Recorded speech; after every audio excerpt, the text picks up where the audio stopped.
I thank the gentleman for yielding, and I thank him for his leadership on this issue. Say what you want to about freshmen in this institution. I was elected with the vice chairman of the budget committee back in 2010, largest freshman class in history, and it changed this place.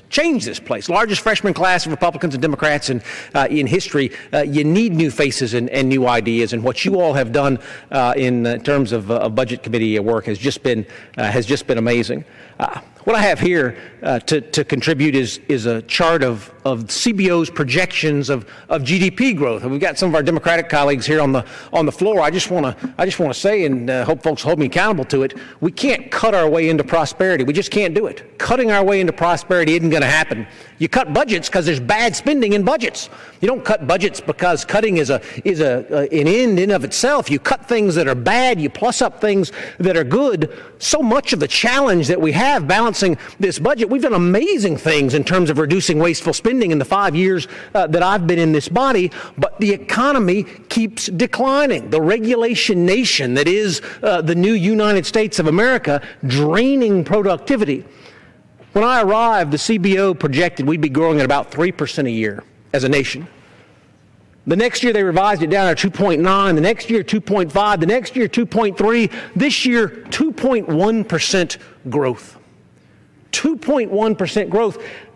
That looks like a downward trend, but every 0.1% of economic growth that is lost translates into about $300 billion of economic activity. If people don't have jobs, they don't pay taxes. If people don't have jobs, they can't contribute to the system. If people can't contribute to the system, revenues go down. If revenues go down, budgets don't balance.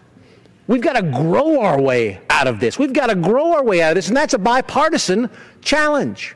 There's not a man or woman in this room that doesn't want to see more American jobs in this country. Not one.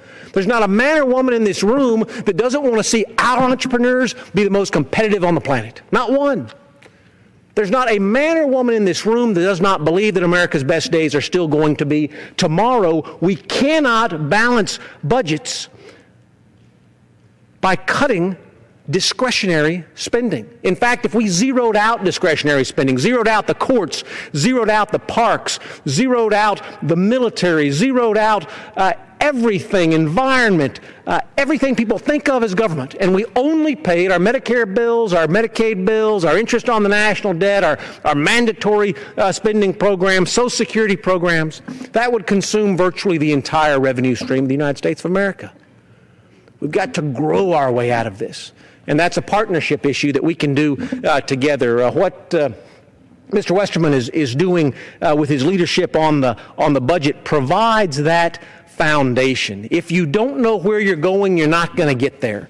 We've got to have folks who are providing that vision of where we're going. That's what our budget is. It's our one opportunity as a Congress to come together and talk about our collective vision, not the Republican vision, not the Democratic vision, our vision, America's vision.